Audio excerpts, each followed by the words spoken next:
दुई सखी रहीन दोस्त। दुई सखी रहीन, आपस में बड़ा मित्रता रहा। आपस में बड़ा मित्रता रहा। दोनों जन एक दिन आइन तो कहन कस दीदी कैसे हो? अरे मोर दीदी तो कैसे यहाँ? कहन दीदी हमार बड़ा दुर्दशा बा दीदी। कहन का भा?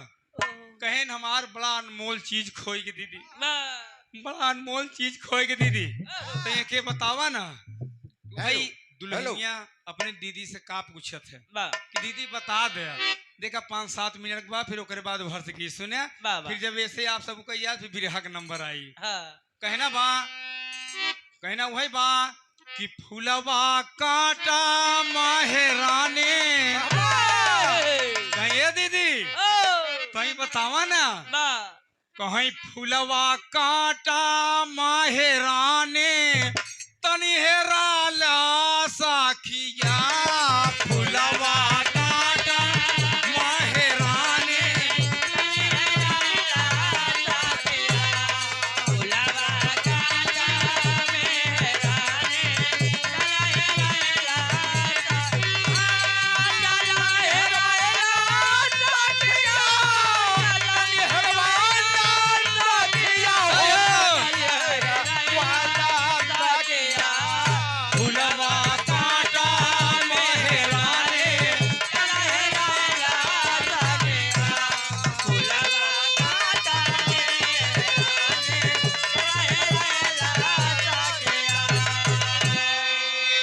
लोगन का फरमाइश रहा कि काठी गुरु जी वाली अपने गाय दा। हम सोचा गाना हो जाए, आप सबको फरमाइशी वाला इच्छा पूर्ण हो जाए। अपने एक कई दीदी से कहा था कि दीदी सुना हमार बड़ी दुर्दशा बा। का कहा था? अरसी महुआ दीन सास मोरा कूट गए वो खरिया। कूट गए वो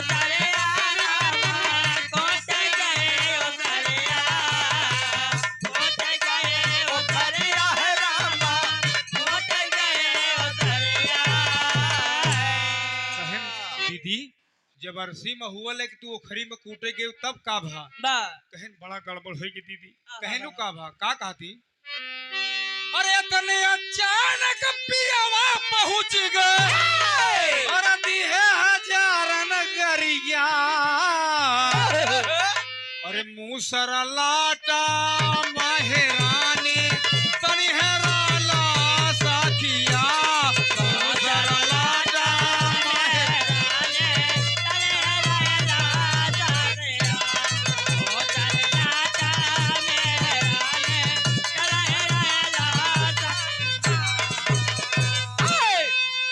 दीदी पहुंच गए, बड़ा रोब झाड़े लागे, मार ताव दिखावे लागे। हमार दिमाग के हर हो गई। हम ध्यान दीन ना, मुसरवा हमार हुई लटवा में हेराई गया।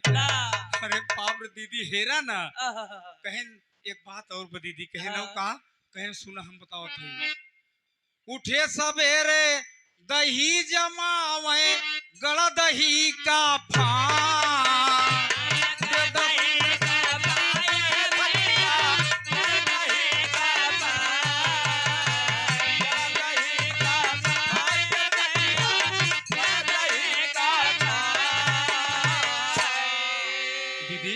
बूढ़ा हमारे कहन की जाए के दुल्हनिया दूधवा पलर दे जाम ही आवे। बूढ़ा हमारे कहन जाए के दूधवा पलर दे दही बन जाए। मोर दीदी जब दही जमावे लागे तो ही के बड़ा के फांस हमरे गद्दी में कड़ी गया। अरे बाप रे कहन तब का भा? कहे उठे सवेरे दही जमावे गड़ा दही का फांस। अरे लइके रम्हा फांस निकारे, तब हमारे साथ। दीदी जब रम्हा लेके लागे हुमासाई, अरे दीदी हमार जी तो हुकुर धुकुर करे लगा। हम सोचे हमार प्राण निकल जाई। लेके रम्हा फांस निकाल, अरे तब आई ना हमारे साथ। खैल रमाठा माहेरानी तनी हेराइला साखिया। खैल रमाठा गए बारे प्रयागराज।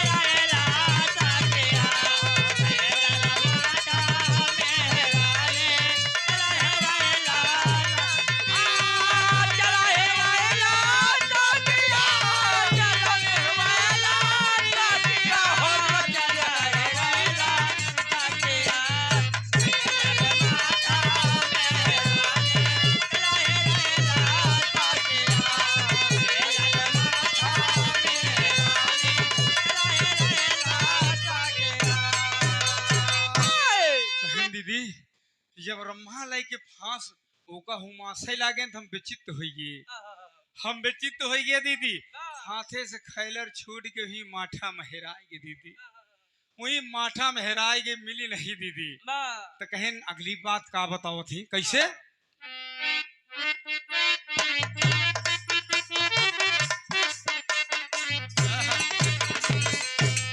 ये दीदी हरा रहा हरवा खाईगा पैन खाए सखे, पैन खाए सखे तहराया, पैन खाए सखे, पैन खाए सखे तह भैया, पैन खाए सखे।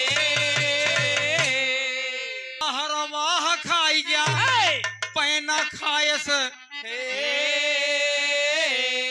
खेत रहा गोसैया खाए और खाए से नहीं नौबेल, पैना कूड़े माहिराने तनी हेराला साखिया, पैना काला मेहराने तने लाला पैला गाटा माहिराने तनी हेराला साखिया।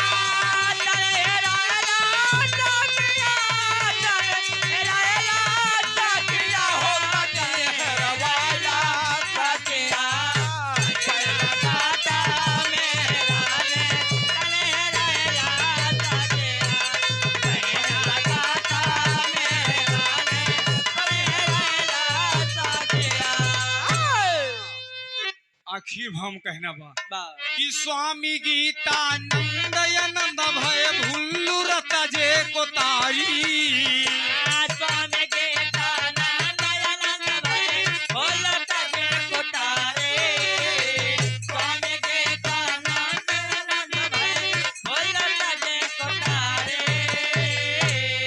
याद अनिल कुमार कहे और सब शारद बलिहारी कि है दर दुनिया मेहराने तनी हेराला साखिया, है दर दुनिया मेहरा के बाबूजी।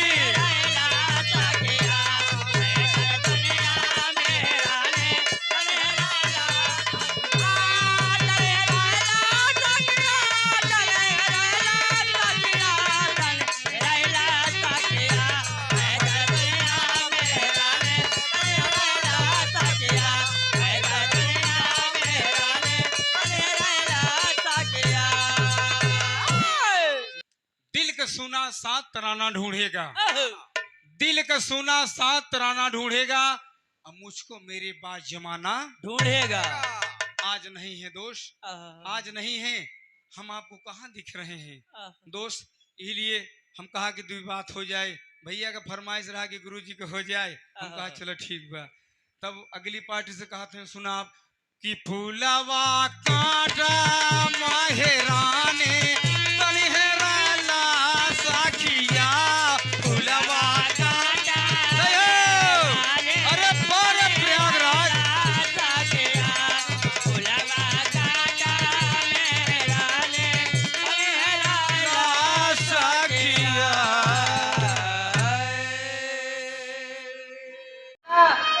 पंडित ब्राह्मण वैज्ञानिक खत्म हो गलूंगा, अब जमाना यहाँ कुछ और हो गई बा।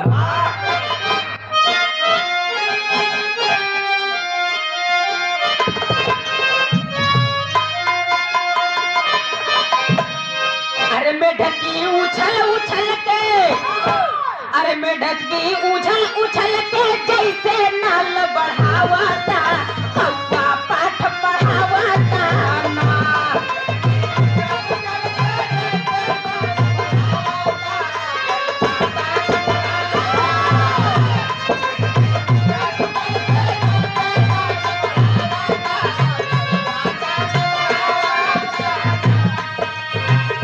हमें डकी उछल उछल के जैसे नाल बढ़ावाता कौवा पाठ पढ़ावाता ना।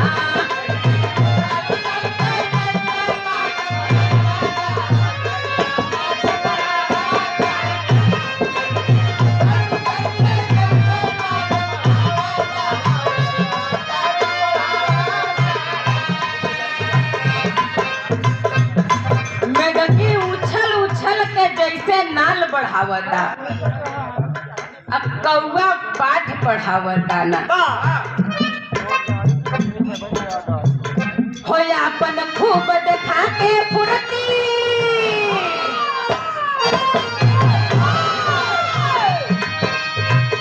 हो अपन खूब देखा के फुर्ती सुअर लेके आयल धरती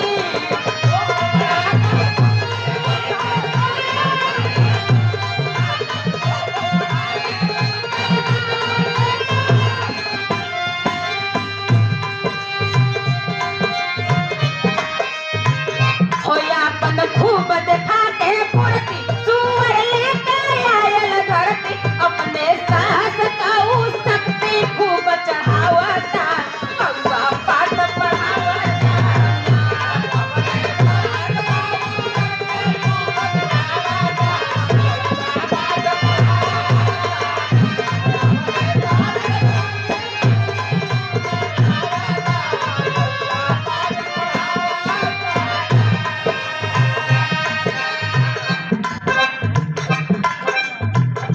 अपने साहस का शक्ति खूब चढ़ावता कौआ पाठ पढ़ावता ना कितना बड़ा सुअर रहल धरती माई से बड़ा रहल तब तो धरती के लेके आयल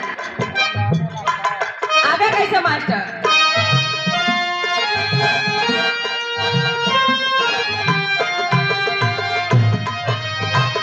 अब पानी में आगे लगा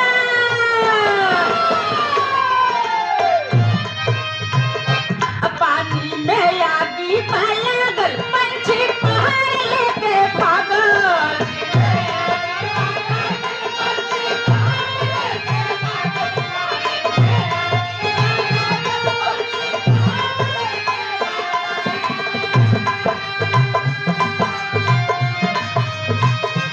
पानी में आगी लागल पंछी पहाड़ लेके भागल अपने कमजोरी का रो रो राग पढ़ावता कौआ पाठ पढ़ावता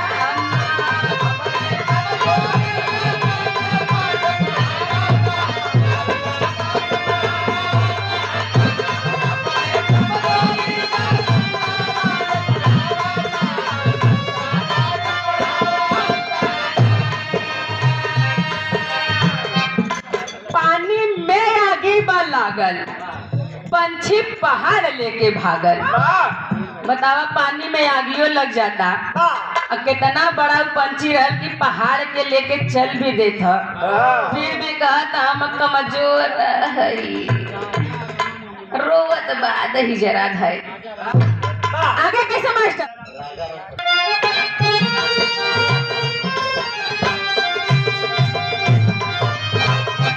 पानी में आगी लागल पंछी पहाड़ लेके भागल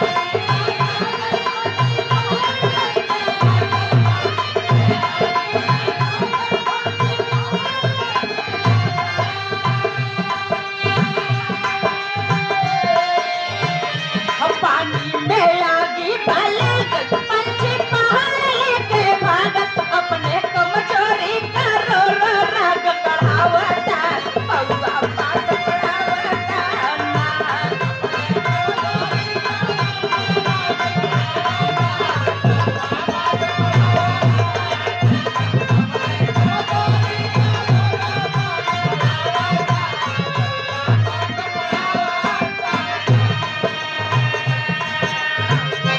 सूरज के लीले पापा सारा दुनिया हो गलयाना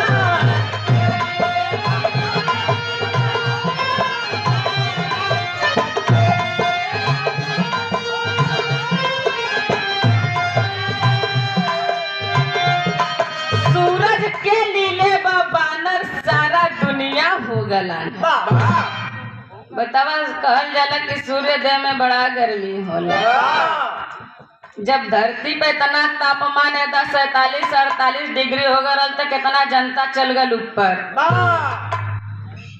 और कितना बड़ा बानर रहल के उनके लगे चल गल उनकर तापमान उ सह लेल सह के तो बात छोड़ा उ लिगलू गइलन उन्हें कैसे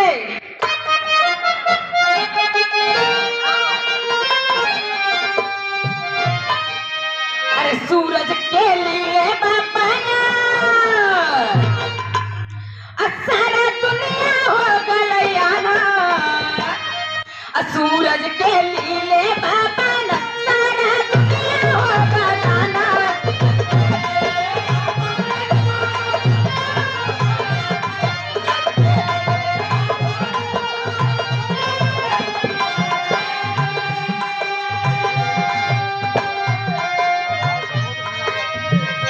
देखिए आप सूरज के लिए बाबा सारा दुनिया हो गया ना।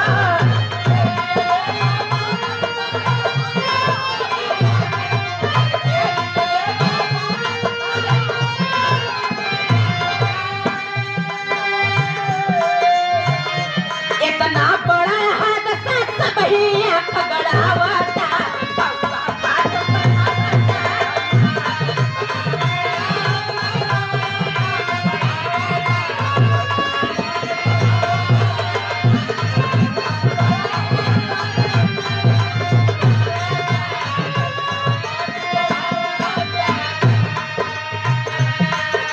सबके नजर के सामने इतना बड़ा हादसा हो गया, सब नजर गड़ाए बा, बहुत ध्यान दे बा, लेकिन कोई देख नहीं पाए।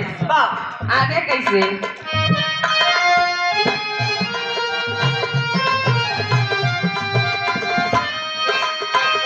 और चढ़ के मुंह से के ऊपर हाथी, चढ़ के मुंह से के ऊपर हाथी मजा उड़ावत भागे भागे।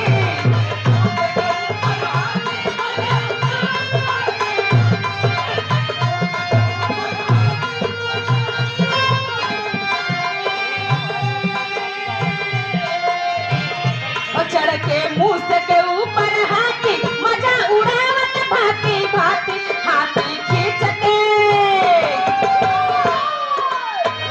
ओ हाथी खींच के मुसवा आगे कदम बढ़ावता, कौवा पाट बढ़ावता ना।